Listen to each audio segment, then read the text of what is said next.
आज हम जो बताएंगे यानी पाइथागोरस प्रमेय का जो विलोम है उसको हम साबित करके दिखाएंगे। और ये भी जो क्लास 10 की जो एग्ज़ाम होता है उसमें अक्सर पूछा ही जाता है, तो लड़का समझ ही नहीं पाता है कि ये पाइथागोरस प्रमेय है कि ये पाइथागोरस प्रमेय का विलोम है।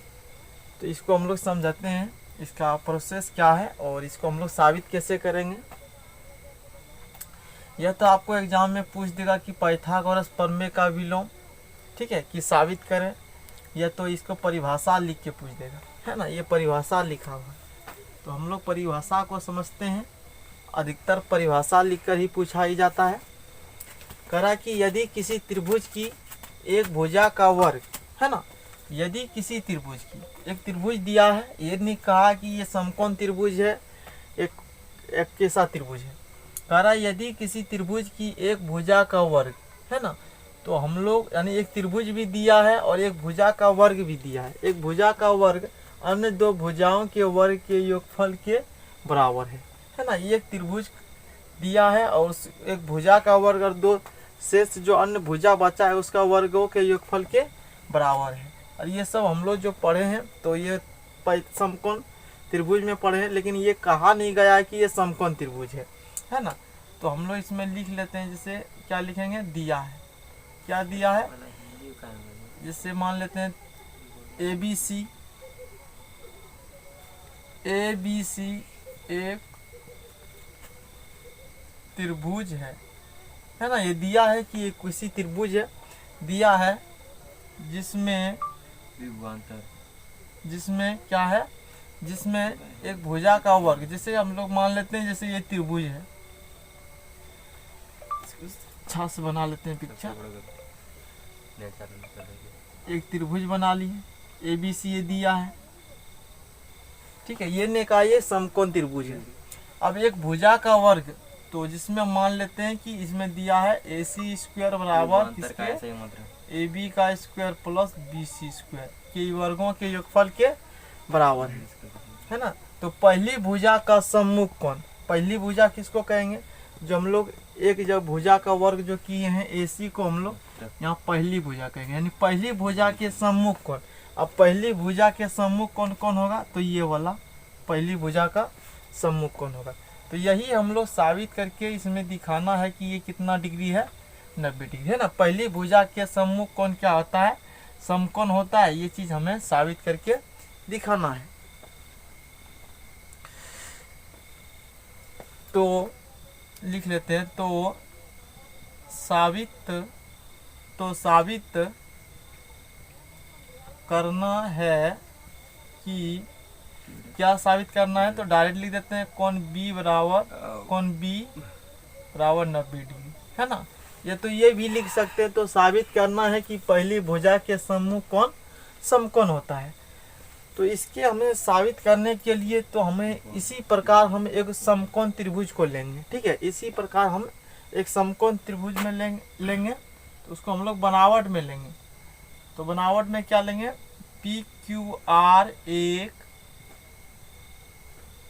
समकोण त्रिभुज है, ठीक है। इसको साबित हमें B को 90 डिग्री दिखाने के लिए हम एक समकोण त्रिभुज लिए, उसका नाम PQR दर्ज किए। अब PQR एक समकोण त्रिभुज ले लिए त्रिभुज है जिसमें क्या है, देखो PQ बराबर AB, यानी PQ जितना लंबा है उसके हम AB के अकॉर्डिंग के PQ भी उतना ही लंबा लिए, ठीक है। AB जितना था उतना ही हम PQ लिए, एवं QR इक्वल टू BC, ये हम बनावट में ऐसा लिए, ठीक है। एक PQR एक समकोण त्रिभुज लिए, तब बोलो समकोण त्रिभुज है तो ये कैसा कोण होगा, 90 डिग्री कोण होगा, है ना। इसको हम लोग क्या कहेंगे, तो इसको हम लोग कर्ण कहेंगे, और ये लंब हो जाएगा, ये क्या हो जाएगा, आधार। तो यहाँ PQ के बराबर AB लिए और QR के बराबर BC लिए ना, BC के बराबर QR लिए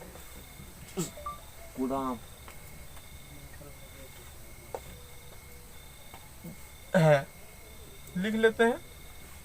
उसके बाद अब हम लोग चलेंगे किस त्रिभुज में, जो हम माने हैं बनावट में। तो बनावट में चलते हैं, देखते हैं अब समकोण त्रिभुज। अब समकोण त्रिभुज किसमें, पी क्यू आर में।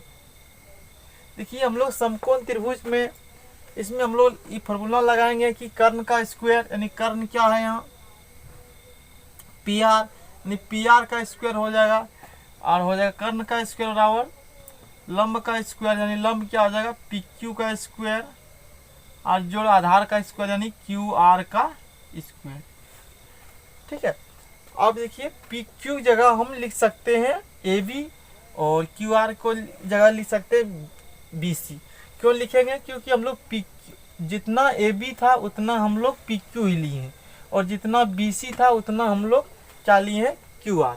तो हम इसको यहाँ चेंज करके लिख सकते हैं, क्या लिख सकते हैं कि इसको इसके जगह ए बी का स्क्वायर, और इसके जगह लिख सकते हैं बी सी का स्क्वायर। ये कहाँ से लिखे हैं, तो हम लोग बनावट में ऐसा माने हैं। हम लोग बनावट में पी क्यू जो समकोण त्रिभुज लिए थे उसमें हम माने हैं कि जो ए बी के भुजा जितना है उतना हम पी क्यू लिए हैं। तो इसको कहाँ लिख देंगे, बनावट से। ठीक है, और इसको समीकरण 1 दर्ज कर देंगे।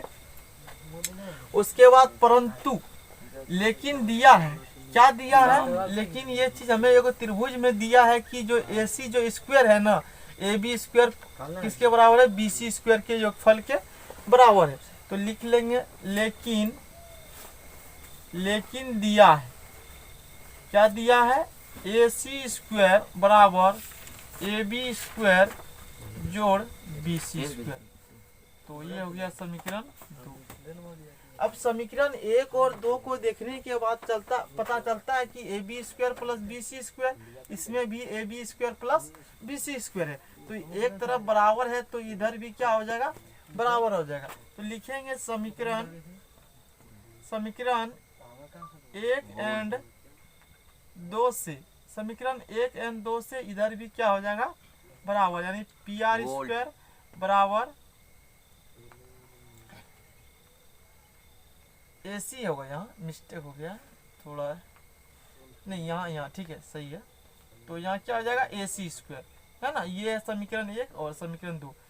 तो यहाँ अब स्क्वायर अगर मान बराबर है तो इसका भी क्या हो जाएगा, तो पी आर बराबर ए सी भी हो जाएगा, है ना। पावर जब स्क्वायर बराबर होगा तो ये भी पी आर और ए सी भी आपस में बराबर होगा। ये हमें साबित हो गया कि अब जो हम अभी क्या लिए थे कि हम ए बी के जितना था उतना पी क्यू लिए थे और बी सी जितना था क्यू आर लिए थे, लेकिन हमें पी आर ए सी के बराबर ये साबित हो गया। ठीक है, तब ये दोनों त्रिभुज जो प्राप्त होता है, ए बी के बराबर पी क्यू है और बी सी के बराबर क्यू आर है और ए सी के बराबर क्या है, पी आर है। तो ऐसा हम लोग तो त्रिभुज क्या हो जाएगा, सर्वांसम हो जाएगा। एक त्रिभुज दूसरे त्रिभुज को क्या करेगा, पूरी तरह से ढक लेगा, है ना। तो हम लोग यहाँ फिर लिखेंगे, क्या लिखेंगे, अब दोनों त्रिभुज में चलेंगे, दोनों त्रिभुज को क्या दिखा देंगे, सर्वांसम दिखा देंगे, और लिख देंगे कि सर्वांसम त्रिभुज के जो संगत कोण होते हैं क्या होते हैं, बराबर होते हैं। संगत कोण क्या होते हैं, बराबर होते हैं। तो लिखते हैं अब त्रिभुज किसमें, ए बी सी तथा त्रिभुज पी क्यू आर में। पी क्यू आर में क्या है, देखिए यहाँ ए बी बराबर पी क्यू, ये कहाँ से लिए हैं, तो हम बनावट में ऐसा माने हैं। उसके बाद बी सी बराबर क्या हो जाएगा, क्यू आर, ये भी कहाँ, तो इसको लिख देंगे बनावट से, इसमें भी बनावट से। और हम पी आर बराबर ए सी, ऐसा हम लोग यहाँ साबित किए हैं। तो इसको लिख सकते हैं कि साबित कर चुके हैं, है ना। तो ये दोनों त्रिभुज में देखते हैं कि ए बी जो भुजा है पी क्यू के बराबर हो जाता है, और बी सी जो क्यू आर के, और ए सी भुजा पी आर के बराबर हो जाता है। तो इस प्रकार ये सर्वांसमता से तो त्रिभुज हो जाएगा सर्वांसम से त्रिभुज ए बी सी सर्वांसम त्रिभुज पी क्यू आर, यानी एक त्रिभुज दूसरे त्रिभुज को पूरी तरह से क्या करेगा, ढक लेगा, है ना। तो हम लोग जानते हैं कि सर्वांसम त्रिभुज के, ये बात लिख लेना है, हम लोग जानते हैं कि सर्वांसम त्रिभुज की संगत कोण समान होते हैं, ठीक है, समान होते हैं। देखिए संगत कोण कौन होगा, जैसे ये त्रिभुज ए बी का भुजा जैसे बोलेगा संगत भुजा, तो संगत भुजा बराबर होता है सर्वांसम त्रिभुज के संगत कोण समान होते हैं और संगत भुजा क्या होते हैं, बराबर होते हैं, ठीक है। तो ए बी का संगत भुजा पी क्यू है, लेकिन हमको भुजा से या कोई मतलब नहीं है, हमको कौन से मतलब है, कोण बी बराबर 90 डिग्री दिखाना है। तो इसलिए जो कोण बी का जो संगत कोण है कोण क्यू, और कोण ए का संगत कोण है कोण पी, और कोण सी का संगत कोण है कोण आर। तो हमें यहाँ लिखेंगे कोण बी बराबर कोण क्यू, है ना। तो ये कैसा है, संगत कोण है, तो दोनों कोण आपस में क्या हो गया, बराबर। लेकिन यहाँ जो क्यू कैसा कोण, हम तो समकोण त्रिभुज लिए थे और क्यू कैसा कोण था, तो क्यू 90 डिग्री था, तो इसलिए बी बराबर क्या हो जाएगा, इसलिए कोण बी बराबर भी हो जाएगा 90 डिग्री, आज जो प्रूव हो गया। और यही हमें साबित करना था। तो इतना ही आप लोग को करना है दोस्तों। अगर वीडियो अच्छा लगा हो तो लाइक और सब्सक्राइब जरूर करें, और मिलते हैं नेक्स्ट वीडियो में। जय हिंद।